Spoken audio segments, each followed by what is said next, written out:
A paz do Senhor, amados irmãos, tudo bem, jovens?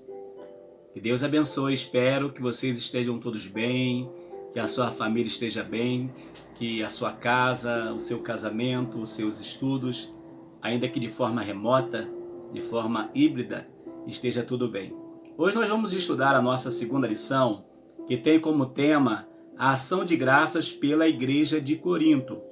Paulo ele tinha um jeito muito agradável de estar comunicando à igreja a sua mensagem. Então ele começava as suas cartas normalmente trazendo uma mensagem de carinho, de esperança, porém o conteúdo das mensagens eram firmes.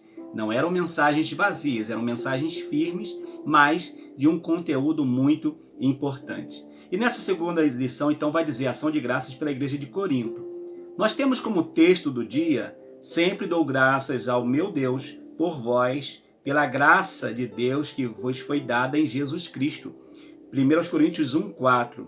A síntese vai dizer assim: a oração de Paulo em favor dos coríntios era uma forma de revelar seu amor a eles. É muito bom quando um pastor, quando um obreiro, quando um líder reconhece naquela igreja o amor daquela igreja. E quando a igreja também reconhece o amor daquele líder. Porque senão fica impossível que haja uma ligação maior, se não houver esse comprometimento de amor entre ambos.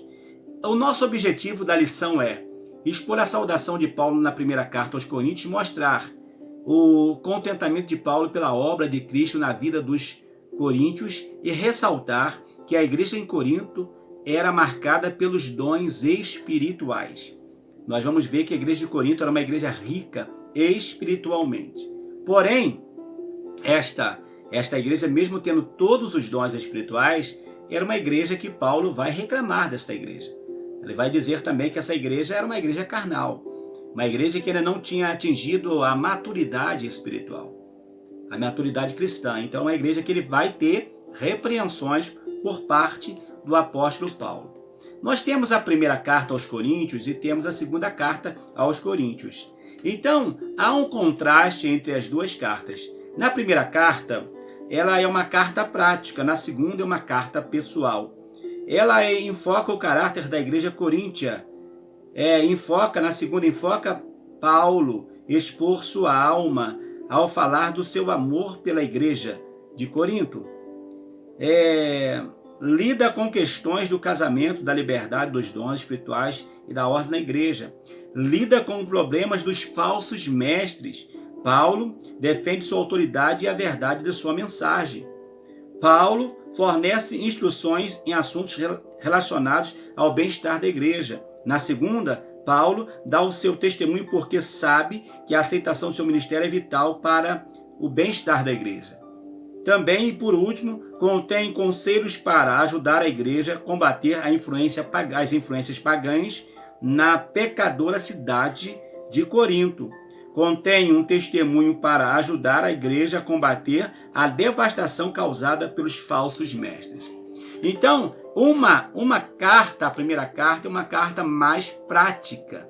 É uma carta respondendo questões em uma coletividade bem grande. O nosso texto bíblico está na carta de Paulo aos 1 Coríntios, capítulo 3, versículos de 1 a 3, e depois 1 Coríntios, capítulo 6, versículos 16 a 20. Eu vou ler somente aqui alguns versículos para ganharmos o tempo. E eu, irmãos, não vos pude falar como a espirituais, mas como a carnais, como a meninos em Cristo. Com leite vos criei e não com manjar, ou seja, com uma comida forte. Porque ainda não podias, nem tampouco agora podeis. Porque ainda sois carnais, pois havendo entre vós invejas, contendo dissensões, não sois porventura carnais e não andais segundo os homens? Ou não sabeis que o que se ajunta com a meretriz faz com o corpo com ela? Porque serão, disse, dois numa só carne. Quem se ajunta com uma prostituta vai se prostituir com ela. Ou uma mulher que se une a um prostituto vai se prostituir com ele. Porque deixarão de ser um corpo para ser dois corpos, independente se casaram ou não.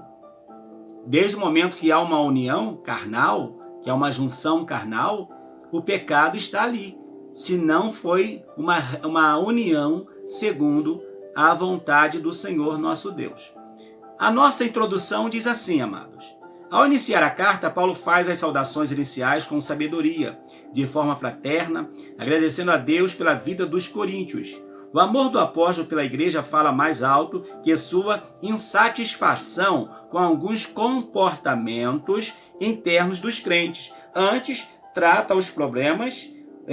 O apóstolo registra uma das características da igreja em Corinto, que é a abundância de dons espirituais. Uma igreja rica espiritualmente, porém carnal. Uma igreja cheia dos dons espirituais, porém carnal. Uma igreja que tinha no seu meio, tinha pessoas de diversos pensamentos, né? Diferentes, diversos pensamentos que levavam pessoas a tomarem atitudes diferentes.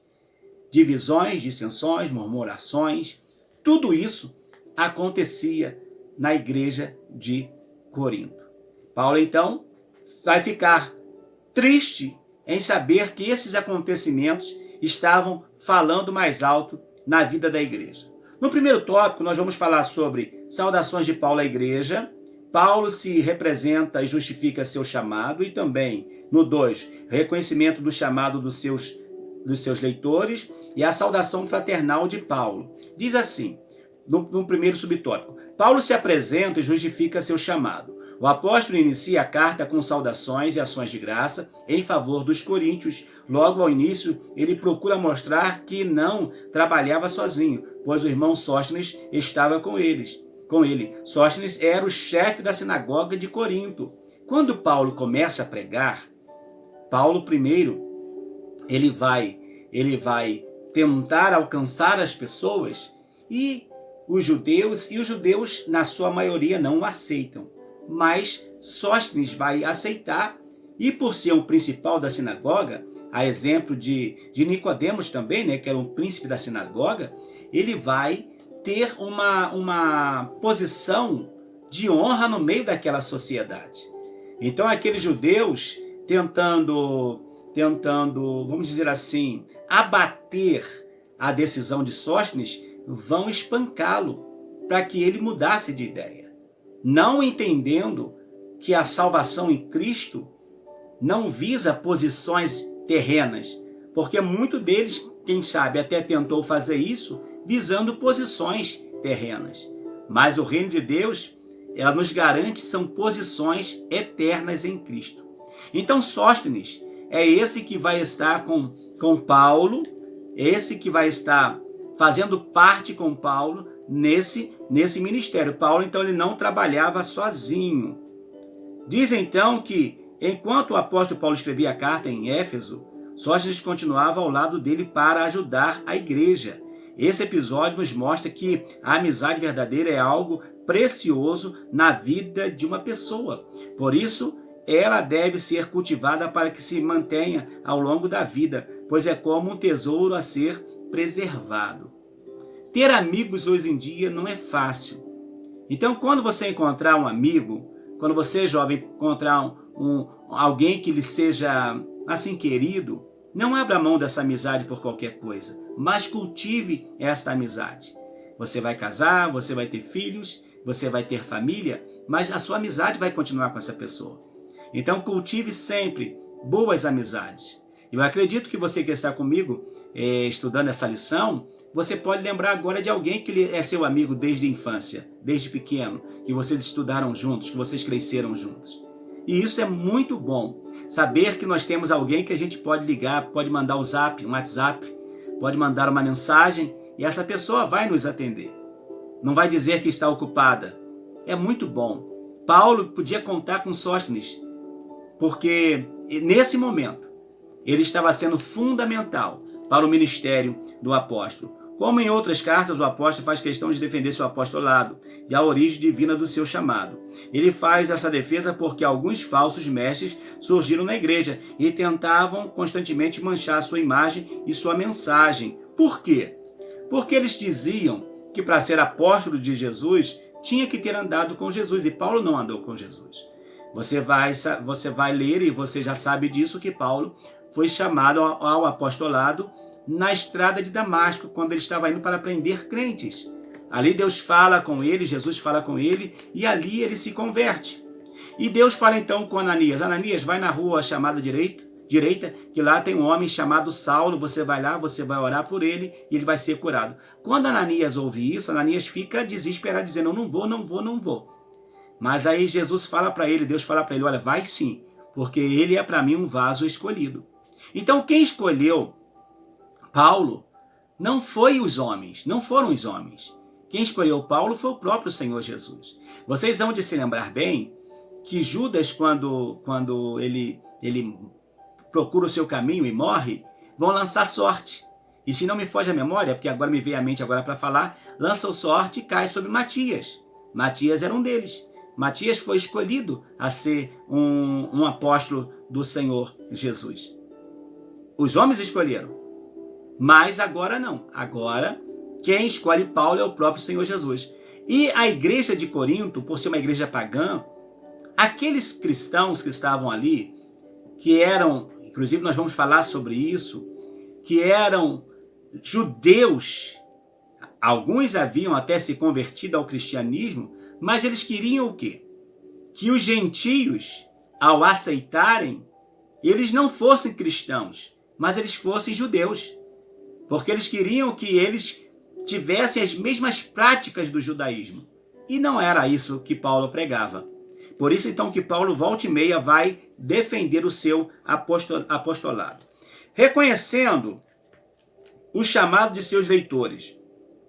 Paulo tinha uma característica própria para lidar com as igrejas, em especial para lidar com a igreja que ele fundou, pois conhecia bem de perto os seus membros e o estilo de vida desses grupos de crente. Ele sempre atuava de uma forma pedagógica, carinhosa e pastoral. O apóstolo começa a escrever enfatizando o lado positivo da igreja. Ele reconhece as qualidades dos seus destinatários.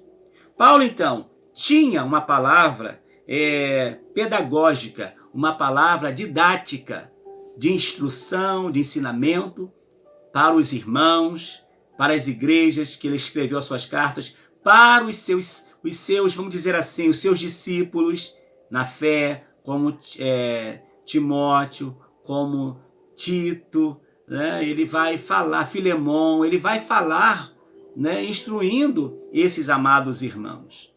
Ele tinha, então, essa forma carinhosa de ensinar, né, com carinho, e pastorear. Além de ser apóstolo, ele era um pastor. Ele pastoreava, ele cuidava do rebanho do Senhor Jesus. Ele tinha um zelo. E a preocupação dele era qual? Era confrontar, era debater contra os legalistas religiosos, que ele vai falar isso na carta aos Gálatas, sobre os legalistas, que queriam que se observasse a lei. Então Paulo vai debater profundamente contra essas pessoas e vai trazer aos seus destinatários uma palavra que eles ficassem, vamos dizer assim, confortados com ela. Porque a palavra do Senhor, ela conforta. A palavra do Senhor, ela traz paz aos nossos corações, não é isso? É isso, e isso é muito fundamental. Paulo conhecia, então Paulo tratava as necessidades. Hoje, eu pastoreio uma igreja e trabalho com mais 8 congregações. Isso dá uma ideia de que cada congregação, em seu lugar de origem, tem o seu modo de viver. É o mesmo campo da igreja, olha, é o mesmo campo, é a mesma cidade, é o mesmo pastor presidente, mas quando a gente chega em cada lugar, os irmãos têm o seu jeito de viver ali. E nós temos que fazer o quê? Tratar cada um carinhosamente. E às vezes nós podemos cometer uma falha muito grande, quando a gente trata dessa questão, é a gente querer comparar congregação tal ou igreja tal de um bairro com a igreja do outro bairro. Não, isso não é legal. Porque cada um tem a sua origem. Cada um tem o seu modo de viver ali. Então nós temos que tratar cada um com essa forma carinhosa, tá bom? Quem sabe você é um professor e você leciona em vários lugares, não somente aonde você está lecionando hoje, você sabe que na outra classe é diferente, na outra igreja é diferente. Então se essa que você está hoje tem 20, 30, 50 jovens e na outra só tem 5 jovens, valorize os 5 jovens do mesmo jeito. Ensine com a mesma graça, com a mesma autoridade, em nome de Jesus.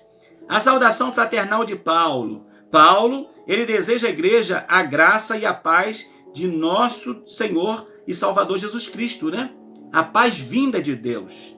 A graça não era simplesmente a palavra de saudação, mas tinha um grande significado naquela cultura, pois ela remete à livre dádiva de Deus em Cristo. Ou seja, quando eu falo a graça do nosso Senhor e Salvador Jesus Cristo seja sobre você, igreja, eu estou dizendo, olha, receba a dádiva do Senhor. Receba o presente de Deus. Receba o favor do Senhor sobre a sua vida e com certeza vai ser uma bênção. Então, também ele usa a questão da graça, né, e da paz. O apóstolo conhecia muito bem o efeito dessa graça diante das dificuldades, injustiça e sofrimento por amor do evangelho. Por isso, como fez a Timóteo em um momento de grande dificuldade em sua vida e ministério, ele podia recomendar: tu, pois, meu filho, fortifica-te na graça que há em Cristo Jesus. A graça que há em Cristo Jesus, ela fortifica. Aos Efésios, Paulo vai escrever que nós somos salvos pela graça, e isso não vem de vós, ou não vem de nós mesmos, mas é dom de Deus. A graça é um dom de Deus. Graça é o favor imerecido. Ele fala, ele usa além da graça, ele usa a paz. Mas o que é a paz? A paz não é somente a ausência de guerra, não é somente a ausência de luta, mas é o que? Representa uma vida próspera, cheia da presença de Deus. Presença de Deus em todo modo de viver, sem separação, sem acepção, sem nenhum tipo de divisão.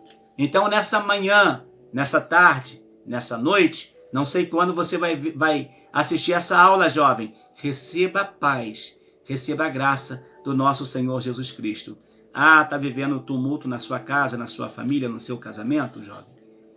Receba a paz, em nome de Jesus. Receba a verdadeira prosperidade que vem do Senhor nosso Deus. Pense, você tem convicção do chamado que Deus tem para a sua vida? Você tem? Eu tenho.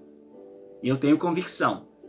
E nesse chamado e nessa convicção, no último dia 27, eu fiz 17 anos de ministério pastoral. Então eu tenho essa convicção do meu chamado. Você tem?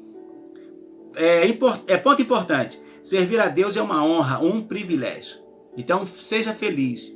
Lembre-se, jovem, Deus vos chamou porque vocês são fortes. E já venceste o maligno. No segundo tópico vai dizer: Paulo dá graças a Deus pela obra de Cristo na vida dos coríntios. Vamos falar sobre Paulo era grato pela conversão dos coríntios, as palavras amáveis de Paulo, e a expectativa de Paulo estava alicerçada na fidelidade de Deus. Paulo era grato pela compreensão dos coríntios. Como era de costume, em suas cartas, Paulo inclui na introdução ações de graças a Deus pela obra de Cristo na vida de seus ouvintes. O hábito de orar pelas pessoas desenvolve em quem ora um sentimento de empatia, de se colocar no lugar do outro sobre quem ora. O apóstolo agradece a conversão dos coríntios e sua fé em Cristo, fruto das pregações e testemunho de vida na convivência de 18 meses naquela igreja. O estilo de vida da cidade era um grande desafio para a manutenção de uma vida exemplar. Paulo vai elogiar aquela igreja, vai reconhecer a vida, o chamado espiritual daquela igreja, vai entender que mesmo fosse uma igreja que estivesse com a sua base em uma cidade pagã, uma cidade idólatra, porque tinha um grande templo, né? Um templo pagão naquela cidade, era uma cidade idólatra, mas ainda assim, aqueles irmãos davam testemunhos de uma vida cristã. Tinha debilidades? Tinha, mas Paulo entendia que por meio da palavra ele iria conseguir trabalhar essas questões na vida daquela igreja, daquele povo. Então Paulo vai dizer que ele era grato, Paulo orava por aqueles irmãos, e o nosso comentarista vai dizer que é muito bom orarmos por aquelas pessoas. Quando oramos por alguém, nós temos empatia por essa pessoa, a ponto de, pela oração, orarmos e nos colocarmos no lugares dessas pessoas. Nesses dias, nunca foi tão necessário orarmos, entregarmos as pessoas nas mãos do Senhor nosso Deus. A cidade era uma cidade pagã, mas a ação do Espírito Santo era grande na vida daqueles irmãos. Aí ele diz ainda no texto bíblico, ele distingue 3 pontos importantes. Primeiro, o enriquecimento na palavra, a ideia de nós sermos ricos, como eles também de serem ricos na palavra. O conhecimento experiencial de Deus, conhecer a Deus não por palavras, mas pelo fruto, pelas ações do Espírito Santo. E o testemunho de Cristo firmado neles, né? O testemunho de Cristo tinha que estar, né, sendo demonstrado pela vida daqueles irmãos. No segundo vai dizer assim, as palavras amáveis de Paulo. A ação de graças pela vida de fé dos destinatários prepararam o caminho para o que estava por vir. Paulo preparava o coração dos ouvintes para escrever a respeito de suas preocupações que vieram depois de ser informado do mau comportamento dos crentes em Corinto. Eles ainda estavam no início da caminhada cristã e faltava-lhes maturidade espiritual, né? Faltava neles maturidade espiritual. Eles precisavam crescer espiritualmente. Paulo então começa trazendo uma palavra elogiando a eles, preparando o terreno, e depois ele veio com a palavra forte. Assim deve ser a gente também. Não devemos trazer palavra que magoa, palavra que entristece, mas trazer a palavra de Deus. Se é a palavra de Deus, Deus vai agir por meio dessa palavra. E a vida que recebeu, ele na verdade pode ficar até triste, mas depois a palavra vai trabalhar. Mas se eu uso a palavra de forma desnecessária, com uma força desnecessária, eu também corro um risco muito grande de perder a bênção. Irmãos, eu corro risco de perder a bênção. Por quê? Ao invés da palavra surtir um efeito, pode surtir algo contrário. Aí vai ser muito prejudicial a esta igreja. Então Paulo usava palavras amáveis para depois trazer uma palavra de juízo, né? Para depois trazer uma palavra que confrontasse a situação que eles estavam vivendo. A expectativa de Paulo estava alicerçada na fidelidade de Deus. O apóstolo deixa claro que Deus que os presenteou com a salvação em Jesus Cristo era fiel para guardá-los de modo irrepreensível até a segunda vinda de Jesus. Na igreja de Corinto existiam muitas práticas que não agradavam a Deus, mas Paulo nunca desistiu da igreja e de seus membros. Por mais falhas que o ser humano tenha, Deus sempre está disposto a perdoá-lo, à medida que se arrependa dos seus pecados e os abandone. Jesus está disposto a perdoar desde que nos arrependamos dos nossos pecados e abandonemos os nossos pecados. Paulo vai dizer à igreja que Deus tem o desejo de aperfeiçoá-los, de guardá-los até a segunda vinda do nosso Senhor e Salvador Jesus Cristo. Então é fundamental, é imprescindível que do mesmo modo também, nós também devemos levar a igreja a ter uma fidelidade, a ser fiel a Deus, independente de qualquer situação. Tá bom? Que Deus te use poderosamente. Pense, você é grato ao Senhor pelo presente da salvação? Eu sou. Você é?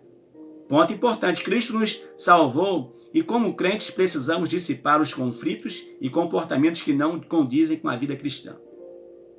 As obras da carne não têm nada a ver com o Espírito de Deus, com a obra do Espírito.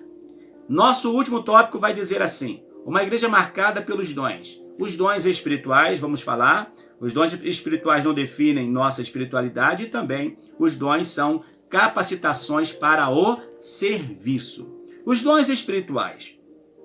Em meio à saudação aos Coríntios, Paulo lembra que nenhum dom faltava à igreja. Mais adiante, o apóstolo ensina a respeito dos dons espirituais, no capítulo 12. Ele mostra que as promessas de Deus por meio da pregação do evangelho estavam sendo cumpridas ali.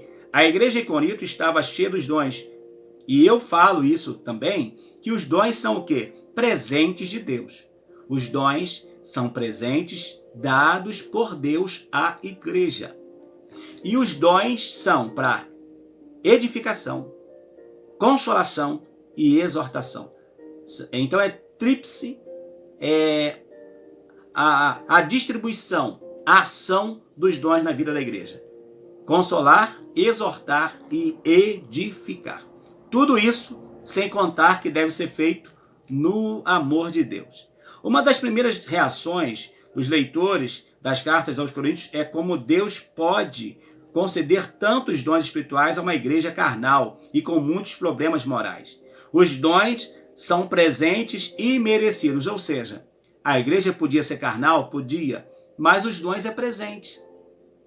Você que está comigo, de repente você já tem aí, você é jovem, mas já tem 2 filhos, não sei, ou tem um filho, mas você dá o presente para o filho, sendo ele bom ou mau. O seu pai, a sua mãe, de repente, mesmo sendo crente, de repente na sua casa teve alguém, além de você que não é servo, que é servo de Deus, teve outro que não era. Mas não por isso o pai e a mãe deixavam de dar presente. Do mesmo modo, Deus. Os dons é para todo o corpo de Cristo. Para todos podem receber o presente dos dons espirituais. Mas não quer dizer com isso que essa igreja, que esse crente é melhor do que o outro, porque ele recebeu o dom. E não é motivo dele dizer assim, olha, mesmo eu fazendo bagunça, Deus me dá os dons. Não, também não é assim. Não é assim, porque vai ter uma conta depois. E a pessoa não deve pensar, porque tem os dons, que ela é mais espiritual, ou que ela vai ser usada por Deus. Não, não é desta forma. Tenhamos o cuidado quanto a esses pensamentos, né? Os dons espirituais não definem a nossa espiritualidade. Em alguns lugares pentecostais, a ideia que predomina é de que a manifestação dos dons espirituais são sinônimos de espiritualidade e santidade. Isso é um engano. Isso é um engano, pois a santidade é evidenciada pelo fruto do Espírito. Santidade tem a ver com o fruto do Espírito e dons tem a ver com o trabalho. Dons não quer dizer que a pessoa é mais espiritual do que a outra. Quem ora mais alto não é mais espiritual do que quem ora mais baixo. Não tem nada a ver. Até a Bíblia vai dizer que não é pelos dons que se conhecem, mas é pelos frutos que se conhece a árvore. Então os dons não definem a espiritualidade de ninguém. Pelo contrário, vai colocar essa espiritualidade à prova. Porque de repente a pessoa vai ser até usada por Deus e vai estar dando um péssimo testemunho. Então para ele vai ser até negativo. Os dons são capacitações para o serviço. Os dons devem ser usados com base no amor. Talvez este seja o motivo de Paulo incluir o capítulo 13 entre os capítulos 12 e 14 desta carta. A diversidade de dons é um grande tesouro para a igreja, desde que o dom não seja considerado um fim em si mesmo. Ou seja, se eu tenho dom, tudo está resolvido. Não, tudo vai estar resolvido se eu tenho o fruto do Espírito, que é o amor. Eu amo a Deus sobre todas as coisas e os dons virão como consequência de uma vida cristã. E não deve ser o contrário. O dom não é o final. O dom é uma preparação, uma capacitação para que todo o corpo seja abençoado. Deus deu gratuitamente diversos dons para serem compartilhados na igreja, trazendo mais benefícios quando complementados entre si. Ou seja, Deus dá profecia para um, interpretação para outro, dom de línguas para outro, dons de curar para um, palavra de ciência, palavra de sabedoria, enfim, para que todo o corpo seja edificado e seja de uma forma útil cheia dessa grande presença do Senhor nosso Deus. Que Deus nos abençoe, amados irmãos, né? Que os dons sejam uma capacitação dada à igreja, para que a igreja, de forma vívida, de uma forma alegre, ela possa estar cumprindo a vontade do Senhor nosso Deus. Os dons espirituais definem nossa espiritualidade? Não. Os dons espirituais não definem a nossa espiritualidade. O que define é o quê? O fruto do Espírito. Concluindo, diz assim: a maneira como o apóstolo inicia a carta a uma igreja com tantos problemas, como a igreja em Corinto, é um bom exemplo de como tratar assuntos complexos de forma positiva. Paulo, enquanto dá graças, alerta seus destinatários que é necessário manter a fidelidade até o dia do Senhor. Por fim, ele introduz um assunto que aprofundará mais tarde: os dons espirituais, que não definem grau de espiritualidade e são concedidos para o serviço e o bem comum da igreja. Paulo trata a igreja com carinho. Paulo amava a igreja de Corinto, como você também precisa amar a igreja que você está servindo, que você está lecionando, que você está cantando, que você serve como um adorador, como alguém que canta, alguém que ensina, alguém que prega, alguém que toca. Faça a obra de Deus com amor, sabendo que você está trabalhando, mas o trabalho não pode ser maior do que a alegria da tua salvação, tá bom? Deus te abençoe. E eu te aguardo na nossa próxima lição, na nossa terceira lição, vai falar sobre divisões na igreja. Uma pergunta: a nossa lição, ela alcançou algumas pessoas.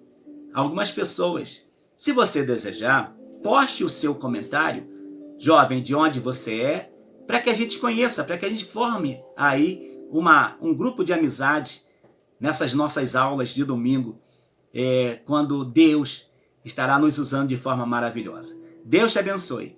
Que a bênção do Senhor esteja sobre você, sua casa e sua família, e aonde você congrega. Transmita o nosso abraço, o nosso carinho e um abraço fraternal ao seu pastor, em nome de Jesus. Deus te abençoe. Até a nossa próxima videoaula.